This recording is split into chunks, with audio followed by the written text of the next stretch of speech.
जय हिंद दोस्तों, स्वागत है आपका मेरे यूट्यूब चैनल सरकारी जॉब इन्फॉर्मेशन में। इस वक्त मैं एक और गवर्नमेंट जॉब की वैकेंसी के नोटिफिकेशन के साथ हाजिर हूँ इस वीडियो में। तो इस वीडियो को प्लीज़ एंड तक देखिए।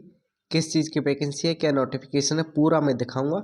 और इसका नोटिफिकेशन का लिंक मैं डिस्क्रिप्शन में दे दूंगा। वहाँ से जाके आप इसका फॉर्म डाउनलोड कर सकते हैं। फॉर्म कैसे भरना है, ऑफलाइन भर के भेजना है, वो मैं पूरा प्रोसेस इस वीडियो में बताने वाला हूँ दोस्तों। तो दोस्तों हम बात करते हैं Indian post office. India post office या इंडियन पोस्ट ऑफिस बोलते हैं उसको, भारतीय डाक विभाग। उसकी तरफ से रिक्रूटमेंट 2024 की वैकेंसी निकली है ड्राइवर ग्रुप सी की, जिसमें 10th पास आपका एजुकेशन मांगा है दोस्तों। तो इसमें क्या कितनी वैकेंसी है, क्या कुछ है, पूरा प्रोसेस इस वीडियो में बताने वाला हूं दोस्तों। वीडियो में अंत तक बने रहिए दोस्तों। अच्छी पोस्ट है, मैं गवर्नमेंट जॉब आपके साथ लाता रहूँगा दोस्तों। आगे बात करते हैं। ये है आपका name of the post, Indian post office circle driver, जिसको हम ऑर्डिनरी ग्रेड के ऑफलाइन फॉर्म 2024 के स्टार्ट हो चुके हैं। 8 तारीख को जिसका नोटिफिकेशन आया है। और हम बात करें इसकी टोटल वैकेंसी की तो 78 वैकेंसी हैं दोस्तों। 78 वैकेंसी हैं। ब्रीफ इंफॉर्मेशन इसका दे देता हूं मैं। Indian post circle has published A notification for the recruitment of driver ordinary grade vacancies. ठीक है, दो candidate who are interested in the vacancy details, complete and eligibility criteria can read the notification and apply। अब क्या है इसका notification में सब कुछ बताने वाला हूँ, और आपको विस्तृत अगर ये पढ़ना है तो आप मेरे डिस्क्रिप्शन लिंक से पढ़ सकते हैं दोस्तों। अब इसकी बात कर लेते हैं थोड़ा सा। इसकी हम बात कर लेते हैं। यह ऑनलाइन एप्लीकेशन फीस की फीस आपका 100 रुपये इसमें फीस लगेगी दोस्तों। इसका डीडी बनाना पड़ेगा, 100 रुपये का डीडी बना के आपको चालान पेश करना पड़ेगा। Payment mode offline. ठीक है, इसके इंपॉर्टेंट डेट की बात करें तो आपके 16 फरवरी तक इसके फॉर्म आपके पहुंच जाने चाहिए। अब कहाँ पहुंचना है, क्या कुछ है, वो इस वीडियो में बता दूंगा दोस्तों। एज की हम बात करें और आपका 16/2/24 यानी 16 फरवरी को आपकी मिनिमम एज 18 साल और आपकी मैक्सिमम एज 27 साल होनी चाहिए दोस्तों। क्वालिफिकेशन की हम बात करें तो आप 10th पास होने चाहिए और आपके पास वैलिड ड्राइविंग लाइसेंस होना चाहिए। लाइट हो या हैवी व्हीकल होना चाहिए, और नॉलेज भी होना चाहिए आपको मोटर मैकेनिज्म का, यानी आपको नॉलेज भी होना चाहिए और आपको ड्राइविंग भी आना जरूरी है दोस्तों। इसकी बात करें हम, आपके ड्राइवर ऑर्डिनरी ग्रेड और आपके general central service group C non gazetted non ministerial post है। 78 पोस्टों का नोटिफिकेशन है दोस्तों। इंडियन पोस्ट की तरफ से, भारतीय पोस्ट की तरफ से ये वैकेंसी निकाली गई है दोस्तों। आगे हम बात कर लेते हैं, ये इसका ऑफिशियल नोटिफिकेशन है दोस्तों। Government of India ministry of communication के अंडर में ये आता है, यानी संचार मंत्रालय के अंडर में आता है दोस्तों। ठीक है, डिपार्टमेंट ऑफ पोस्ट इंडिया। ठीक है, the manager mail motor service Kanpur, Kanpur की तरफ से वैकेंसी निकाली गई है दोस्तों। ठीक है, ये इसका subject notification the recruitment driver ordinary grade in Uttar Pradesh circle in the department of post, post के डिपार्टमेंट में उत्तर प्रदेश सर्किल के अंदर ये वैकेंसी निकाली गई है दोस्तों। Application are invited from Indian nationals, यानी ओनली इंडियन नेशनल्स इसमें अप्लाई कर सकते हैं। ठीक है, डायरेक्ट रिक्रूटमेंट ऑफ ड्राइवर। ठीक है, ऑर्डिनरी ग्रेड ठीक है, general central service group C non gazetted non ministerial from open market in Uttar Pradesh circle. Uttar Pradesh circle में ये वैकेंसी है, लेकिन अप्लाई ऑल इंडिया का बंदा कर सकता है दोस्तों। ऐसा नहीं है कि आप उत्तर प्रदेश का ही निवासी हैं तो ही कर सकते हैं, ऑल इंडिया के हैं तो भी कर सकते हैं। सैलरी की बात करते हैं, अच्छी खासी सैलरी आपको देखने को मिल रही है दोस्तों। ड्राइवर ऑर्डिनरी ग्रेड, आपकी स्केल ऑफ पे की हम बात करें तो आपके ये 19,900 से 63,200 लेवल 2 में आते हैं। ठीक है, पे मैट्रिक्स के लेवल 2 में काउंट किया गया है। आपका इसमें एडमिशन, आपके प्लस में जितने भी अलाउंसेस हैं वो अलाउंस भी इसमें लिखे गए हैं कि वो भी आपको मिलेंगे दोस्तों। ठीक है, 5200 से 20,200 ग्रेड पे है आपका। ठीक है, यानी ग्रेड पे आपका 1900 माना गया है। और आगे और इसका प्रोसेसिंग जान लेते हैं दोस्तों। आगे हम इसकी एज लिमिट की बात करें तो आपका एज 18 से 27 साल मांगी गई है दोस्तों। ठीक है, और अपर एज में आपका अगर ओबीसी से हैं तो 3 साल की छूट है, SC ST से हैं तो आप 5 साल की छूट है। अगर आप गवर्नमेंट सेंट्रल सर्वेंट हैं तो आप 40 साल तक अप्लाई कर सकते हैं। अगर आप एक्स सर्विसमैन हैं तो आपकी अप टू मैक्सिमम 3 ईयर्स, ये मतलब आपकी जो सर्विस है उससे ऊपर आप SC/ST कैटेगरी से हैं तो 8 साल तक अप्लाई कर सकते हैं, और आप OBC के हैं तो 6 साल तक अप्लाई कर सकते हैं। जिस एज में आप रिटायर हुए हो उसके बाद की एज की बात कर रहा है दोस्तों, ठीक है। आपके हम संविदा पीरियड की बात करें, हम आपके प्रोविशन पीरियड की बात करें ट्रेनिंग टाइम के, तो आपका 2 साल होता है। वो हर सर्विस में आपका 2 साल होता ही है, तो उसमें ऐसा कोई सोचने वाली बात है नहीं कि आपका ये 2 साल है, ठीक है। आगे हम दूसरी बात कर लेते हैं इसके आगे नोटिफिकेशन की। क्वालिफिकेशन की हम बात करें, पहले भी कर चुके हैं, अभी भी कर ले। प्रोसेसिंग है वैलिड ड्राइविंग लाइसेंस, चाहे आपका लाइट हो चाहे हैवी हो मोटर व्हीकल का, तो भी आप अप्लाई कर सकते हैं। नॉलेज होना चाहिए आपको मोटर मैकेनिक का, ठीक है, यानी आपको टायर वायर को चेंज करने का, ऐसा नॉर्मल जो आपका मोटर मैकेनिक का नॉलेज होता है वो आपको होना चाहिए दोस्तों। Experience of driving light and heavy motor vehicles at last 3 years, 3 साल का कम से कम आपको क्या होना चाहिए, नॉलेज होना चाहिए, ठीक है। आपका ड्राइविंग लाइसेंस हो ठीक है, लेकिन आपको चलाने का नॉलेज भी कम से कम 3 साल होना चाहिए। ऐसा कुछ नहीं है दोस्तों, धीरे धीरे सब सीख जाते हैं। और बात करें हम पास, आप 10th पास होना चाहिए किसी भी रिकॉग्नाइज बोर्ड से, इंडिया के किसी भी बोर्ड से आपका 10वीं पास होना चाहिए, ठीक है। डिजायरेबल क्या है, desirable qualification 3 year service at home guard and civil volunteer में, अगर आपकी 3 साल की सर्विस है तो आप डिजायरेबल का अर्थ होता है कि आपको अतिरिक्त उसका फ़ायदा मिल जाएगा सिलेक्शन के टाइम पे, लेकिन ऐसा कोई कंपलसरी नहीं है कि आपको होम गार्ड से या सिविल गार्ड से या वॉलंटरी होना चाहिए, लेकिन आप हैं तो आपको बेनिफिट मिल जाएगा दोस्तों, ठीक है। अब इसके हम थोड़ा सा सिलेक्शन की बात कर लेते हैं, सिलेक्शन प्रोसेस क्या होगा, ठीक है। फर्स्ट में आपका होगा ट्रेड टेस्ट, इसके 2 स्टेज होंगे ट्रेड टेस्ट के, ठीक है। और फर्स्ट ट्रेड टेस्ट आपका प्रैक्टिकली होगा, test knowledge and general knowledge simple, और ये आपका होगा। दूसरा आपका थ्योरेटिकली होगा, यानी एक आपका प्रैक्टिकली होगा सेकंड, और फर्स्ट आपका थ्योरेटिकली होगा। थ्योरेटिकली आपके जो ड्राइवर से संबंधित क्वेश्चन होंगे वो आपके थ्योरेटिकली में पूछे जाएंगे। प्रैक्टिकली स्टेज 2, उसमें आपके प्रैक्टिकली कर मतलब आपको गाड़ी चला के बताना होगा दोस्तों, ठीक है। तो ये हो गए आपके फर्स्ट में, यानी आपके ट्रेड टेस्ट के भी 2 स्टेज हो गए। फर्स्ट स्टेज में आपका थ्योरेटिकली क्वेश्चंस पूछे जाएंगे आपसे, और सेकंड में आपका ड्राइविंग टेस्ट लिया जाएगा, जिसको आप प्रैक्टिकली वो आपका 20 नंबर का होगा, और थ्योरेटिकली की बात करें तो वो आपका 80 नंबर का होगा दोस्तों, ठीक है। अब थ्योरी के अंदर क्या क्या पूछे जाएंगे वो भी मैं आपको बता देता हूँ।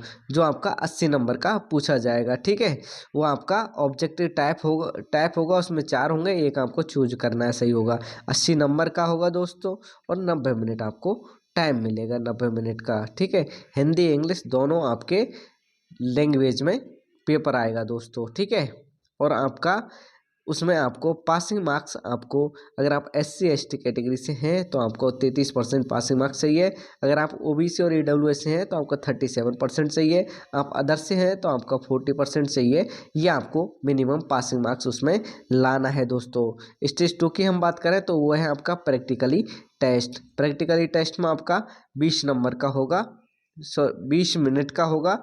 10 नंबर में आपका प्रैक्टिकल में आपको गाड़ी चला के बतानी है दोस्तों।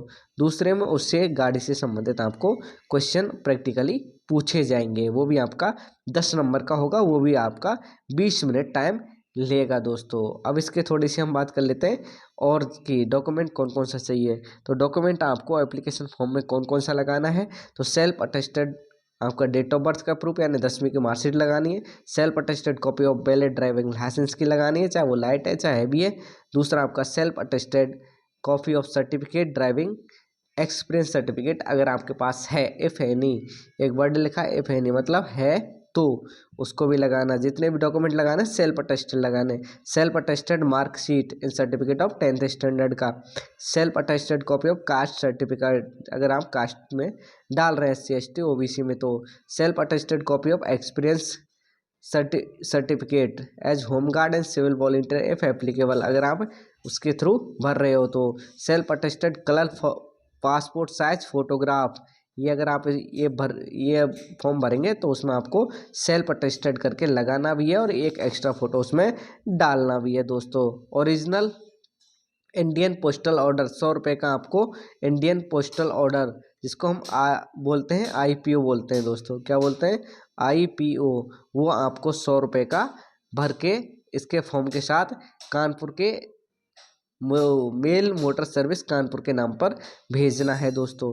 अब अप्लाई कैसे करना है वो थोड़ा सा देख लो। हाउ टू अप्लाई की हम बात करें तो द एलिजिबल कैंडिडेट में submit their application only prescribed format, इस फॉर्मेट में आपको भेजना है, ठीक है। और 100 रुपये के IPO के साथ इसको भेजना है, और उसके बड़े वाले एनवलप पे लिखना है application for direct recruitment to the post of driver in UP circle, और इस एड्रेस पे भेज देना है। मैनेजर, ठीक है, grade A mail motor service Kanpur, GPO cum, ठीक है, कंपाउंड कानपुर, ये उसका पिन कोड है उत्तर प्रदेश। इस एड्रेस में आपको भेज देना है। कब तक भेज देना है ये आपको 16 फरवरी 2024 से पहले पहले आपको रजिस्टर्ड पोस्ट या स्पीड पोस्ट किसी से भी आप भेज सकते हैं दोस्तों।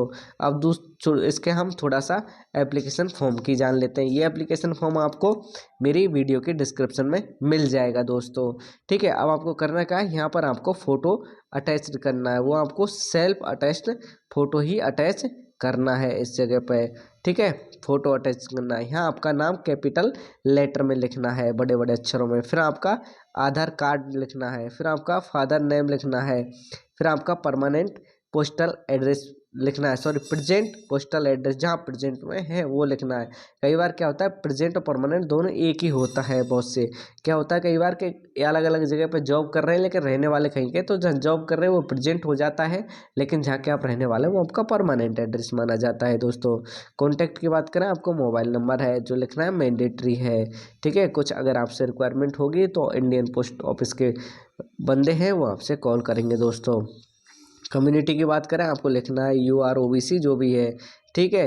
आपका कास्ट सर्टिफिकेट है उसमें आपका लिखना है, अगर आप SC ST OBC से आते हैं तो, ठीक है। डेट ऑफ बर्थ आपको लिखनी है दोस्तों। एज आपको काउंट करनी है दोस्तों, 16 फरवरी 2024 को एज कितनी हो रही है वो आपको काउंट करनी है। Closing of the receipt application की क्लोजिंग है तब तक, ठीक है। आप एक सर्विसमैन है तो आपको लेंथ ऑफ सर्विस लिखना है कि कितनी सर्विस आपकी हो चुकी है। नेशनलिटी आपकी इंडियन, ठीक है। जेंडर आप मेल फीमेल जो भी हैं वो लिख सकते हैं, ठीक है। ईमेल ID आपको लिखना है। एजुकेशनल क्वालिफिकेशन मैट्रिक और एनी अदर, मैट्रिक में आपका पासिंग ईयर आपने कब पास की, ठीक है, कितने नंबर आए, कितने नंबर का था और कितनी परसेंटेज बनी, और बोर्ड का नाम लिखना है। आप जिस बोर्ड से CBSE या स्टेट बोर्ड उसका नाम लिखना है। एनी अदर में आप 12th लिख सकते हैं, 12th का पासिंग मार्क्स, ठीक है। ऑप्टिंग कितना मार्क्स आपने प्राप्त किए, टोटल मार्क्स कितने थे और आपका कितनी परसेंटेज बनी, और उस बोर्ड का नाम लिखना है, लिख सकते हैं। अगर 12th का आप लिखना चाहें, नहीं तो 10th का ही दे सकते हैं। ड्राइवर लाइसेंस नंबर लिखना है आपको, ठीक है।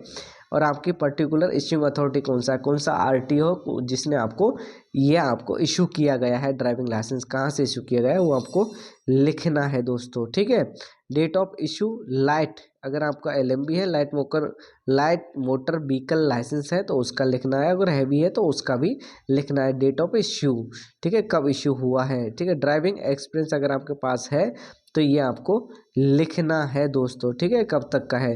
तो इसमें आप 3 साल मांगा गया है तो 3 साल का लिख सकते हैं दोस्तों। आगे हम बात कर लेते हैं और इसकी नेम ऑफ इंस्टीट्यूट, आप कहाँ से आपने ये ड्राइविंग सीखा है, यानी मैं कहाँ आपने एक्सपीरियंस किया है वो उसका नाम लिखना है दोस्तों। किसी भी कंपनी का नाम लिख सकते हैं जो आपने किया हो, जो गाड़ी आपने चलाई हो दोस्तों, ठीक है, ये हो जाएगा। और कोई कोई रिलीवेंट इन्फॉर्मेशन है तो वो यहाँ लिख सकते हैं, ठीक है। डेट ऑफ, यहाँ आपके एप्लीकेशन फ़ी, तो आप एक IPO जब भरोगे तो उस पर एक सीरियल नंबर होता है, वो आपको सीरियल नंबर इसमें लिखना है। Name of issue, post office जहाँ से वो इशू किया गया वो लिखना है, और अमाउंट फीस पेड, कितना फीस पेड किया है 100, तो वो 100 रुपये आपको लिखना है। ठीक है। लिस्ट ऑफ डॉक्यूमेंट अटैच्ड, क्या क्या डॉक्यूमेंट इसके साथ अटैच किए हैं आपने। ठीक है। तो 10वीं की मार्कशीट की है आपने, 12वीं की मार्कशीट अगर आप लगा रहे हैं तो वो लिखिए। ड्राइविंग लाइसेंस आपने किया है, ओबीसी के हैं तो आप ओबीसी का सर्टिफिकेट आप लगा रहे हैं इसके साथ, और वो सभी सेल्फ अटेस्टेड लगा रहे हैं, उन सब का यहाँ पर लिख देना है। डिक्लेरेशन की बात करें, आई अपना नाम लिखना है और उसके बाद आपका प्लेस वगैरह, और यहाँ आपका साइन करना है दोस्तों। साइन करने के बाद अगर आप उस ओबीसी एससी एसटी से आते हैं तो आपको नीचे इसमें नाम वगैरह लिख के साइन करना है दोस्तों। अगर इस कैटेगरी से जनरल से आते हैं तो इसको भरने की आपको कोई ज़रूरी नहीं है दोस्तों। तो ये थी आपकी उसकी तरफ से वैकेंसी जो निकाली गई थी, इंडियन पोस्ट की तरफ से वैकेंसी जो निकाली गई उसका नोटिफिकेशन मैंने बता दिया है। अगर आप कहें कि सर लाइव भर के बताओ तो मैं लाइव भर के नेक्स्ट वीडियो में इसका बता दूंगा दोस्तों, लेकिन अप्लाई ज़रूर करें क्योंकि बहुत अच्छी वैकेंसी है और अच्छी आपका ड्राइवर अच्छी पोस्ट होती है जिसकी वैकेंसी ये निकाली गई है दोस्तों। मिलते हैं नई वीडियो में नए टॉपिक के साथ, तब तक के लिए जय हिंद, वंदे मातरम।